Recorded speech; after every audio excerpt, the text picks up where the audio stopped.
the political battle over control in Congress has come down to a handful of states, including Indiana, and pressure is mounting on Republicans here to fall in line with the White House. This week's Crossroads Politics on WTHR Plus starts right now. We need regular order. There are pros and cons to everything. I'm going to be mostly interested to see if there's broad-based support among our own legislature and then go from there. Just because somebody else might do something or because we can do something doesn't always mean we should. We wanted to block this legislative session to give the people a chance to speak up and to tell their government, to tell their leaders what they actually want. All right, here we go. The battle over boundary lines heating up. Will Governor Braun call a special session for lawmakers to redraw Indiana's congressional districts? This is part of a larger push by the White House to try and pick up Republican seats in Congress. Remember, Vice President Vance was here last week. He talked about it with the governor, along with House Speaker Todd Huston and Senate President Pro Tem Rod Bray. This week, they've been gauging interest and, more importantly, willingness on the part of Republican lawmakers. Now, there is a GOP supermajority. Political analysts have said that's why the Trump administration is leaning on Indiana for help. But we've only got 2 districts to gain here. The Democratic seats are in blue Marion County and a little lighter blue Lake County up near Chicago. As you can see, our other 7 districts are already solidly Republican. Redistricting is done every 10 years after a census to reflect any population changes. To do it any other time would require the governor to call a special session. Critics, including Democratic lawmakers, say redrawing those maps now for partisan purposes is basically like trying to rig the system. Representative Ed Delaney calls it a fight for democracy. Never in my life did I think that the Vice President of the United States would come to my state to ask our legislature to shoplift 2 congressional districts, steal them off the shelf, run outside, and wave them in front of the country. We cannot have this kind of conduct. Now, it's important to point out the governor has made no decision yet. Last week, he talked about it with our State House reporter Emily Longnecker. Here's what he said. We think it's important to get out there and discuss it with the legislators, and that's what the Speaker and the President of the Senate's going to do, and we'll do that over the next few weeks. And they're okay with that because they want to make sure that if there are questions, they can answer them. There are pros and cons to everything. I'm going to be mostly interested to see if there's broad-based support among our own legislature and then go from there. Emily joins me now along with Nikki Kelly, editor of the Indiana Capitol Chronicle. Over the last week, we've all been reaching out to state lawmakers to see if there is broad-based support. Most are staying tight-lipped for now. Either of you surprised by that? No, I'm actually more surprised at the number who are coming out and being very vocal. We've got a little spreadsheet set up, you know, and as different news outlets talk to different lawmakers, you know, I think we're up to about 10 who have come out and said, no, we shouldn't do this redistricting.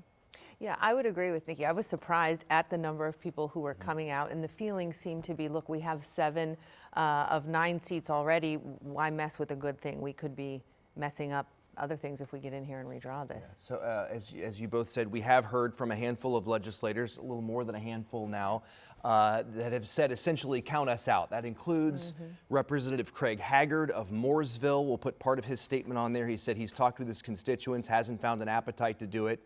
Daniel Lopez of Carmel posted on social media, he's a hard no. And then Becky Cash of Zionsville is also a no, as is Senator Spencer Deary of West Lafayette. So Senator Deary came out with a statement saying rationalizing a mid-cycle redistricting by saying, well, Democrats gerrymander too, is an empty and irrelevant excuse. Representative Jim Lucas of Seymour is also against a special session to redistrict. I talked with him about it earlier this week. Representative Lucas, on social media earlier this week, you posted you are a hard no. Why? Well, it doesn't make sense for Indiana. I mean, other states can do what they feel that they need to do, but for Indiana, when you look at the districts, we have very good solid districts drawn up already. They are not gerrymandered. I just put another post up on Facebook showing the districts from the last time the Democrats drew them in 2001 compared to the most recent districts, and it's night and day. So the districts aren't gerrymandered. We have a very good foundation, the Republican Party does, in the state of Indiana. When you look at all the locally elected officials, almost 90% of locally elected officials are Republicans. We have a supermajority in both House and Senate. At State House, we have the governor's office. Every elected state position is held by a Republican. So there's no need to go back in and risk any gains that we may have, that we have made in the past decade plus, to risk picking up maybe one congressional seat. So it just doesn't make sense politically to me. I don't think it's the right thing to do to change the rules of the game midway through. We don't need to do that. Are you hearing from constituents about this, and what have they said? Some are for, some are against. Some are, and this is going to be a politically loaded statement. Some people are saying, "Hey, play the game that the Democrats have been playing, and do it." If they were in power, they would probably do something like this. I can't argue against that, but just because somebody else might do something, or because we can do something, doesn't always mean we should. And Nikki, you just confirmed a few minutes ago that Republicans in the House and the Senate, right, have been invited to the White House? Yes, August 26th. Now, I will preface this just by saying it came out in Punch Bowl News, but also they were invited. I think the email went out July 28th. So it was before J.D. Vance came to Indiana, but it was after the Texas special session had started and the whole issue of redistricting kicked off. So maybe, they can possibly talk about lots of issues, but I can't imagine that redistricting wouldn't be a big part of that conversation. Yeah, that would be a huge coincidence. Also, there's a survey going out right now, right? And we're not sure exactly who commissioned it.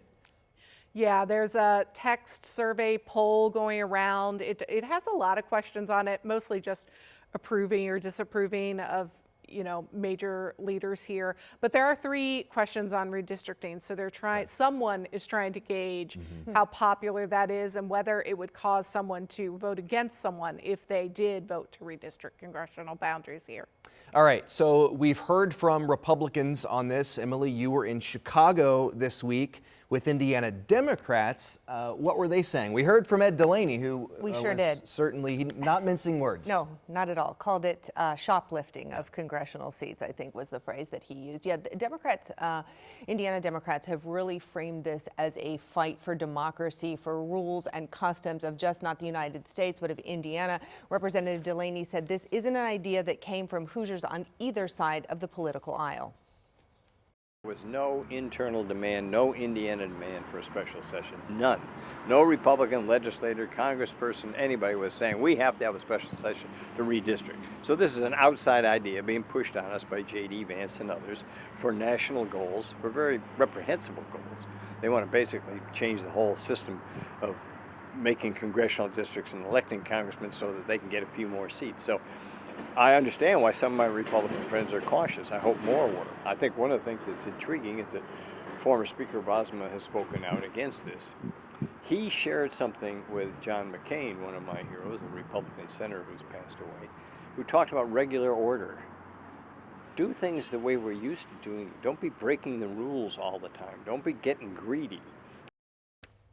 I also spoke one-on-one with Representative Cherish Pryor about this redistricting push. Like Delaney, she told me she was worried about eroding political norms and creating chaos with constant changes. We're supposed to draw maps every 10 years based on census data that is collected. And so to redraw the maps right now, we don't have updated data. We're going against precedent that has been set for decades and decades. And then the other thing is people have voted on their elected officials, and we had maps that were already gerrymandered, and to tell us that you don't have enough seats, you want to have more seats, and you want to gerrymander the maps worse than what they are, what else is there? I mean, what is going to be next? Republicans would take issue with that, as you heard Jim Lucas say. He doesn't believe they are gerrymandered, but this is all essentially against the backdrop of a national discussion of redistricting, right? Trying to pick up these Republican seats in Congress. Yeah, I mean, it all starts in Texas, right? They started, the Republicans there were trying to redraw the congressional districts, but unlike here, Republicans don't have a supermajority in Austin, so they need Democrats to have enough lawmakers to hold a special session, and that is why those lawmakers were in Chicago instead of Texas, staying out of the state to avoid a vote on that redistricting. The chair of the Texas Democratic Caucus, Representative Jean Wu, said their stance was part of a nationwide fight. Stopping the DC swamp from dictating who we get to vote for. This is an effort to stifle Americans who have had enough. Because Republicans know that their agenda and what they have done is so unpopular with not just liberals or Democrats, but with all Americans. That they need to cheat, to rig the system so they can stay in power. So again, you hear those allegations from Texas Democrats and really Hoosier Democrats as well, that this is a move by Republicans to rig the game, but also that this is coming from the Trump administration. You heard Representative Ed Delaney say that it's shoplifting congressional seats, and really the Trump administration, they believe, trying to hold on to that balance of power in the House. Wu and the other Democrats there have been threatened by arrest and fines from Texas officials when they return. They also said they've received bomb threats at their hotel during this self-imposed exile.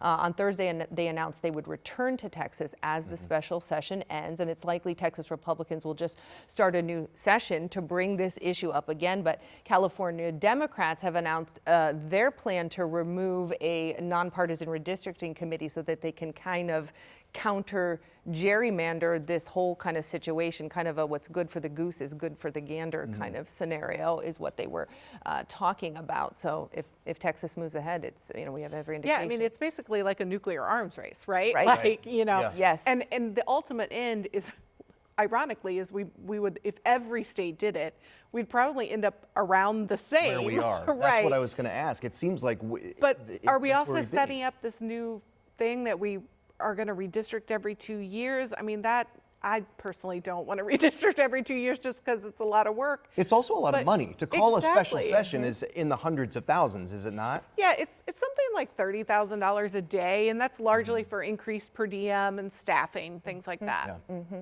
That, you know, it's interesting you use that phrase, nuclear arms race, because that's what one of the Texas lawmakers said to me. It likened it exactly to that, and saying, and used the phrase, you know, good for the goose, good for the gander, not good for democracy, basically. So. All right, well, the conversation continues. We're going to continue to follow. We're going to keep seeking out our state lawmakers to find out where they stand on this. And in the meantime, that does it for this week's episode of Crossroads Politics here on WTHR+. For Nikki Kelly and Emily Longnecker, I'm Dustin Grove. Thanks so much for watching. We hope to see you next time.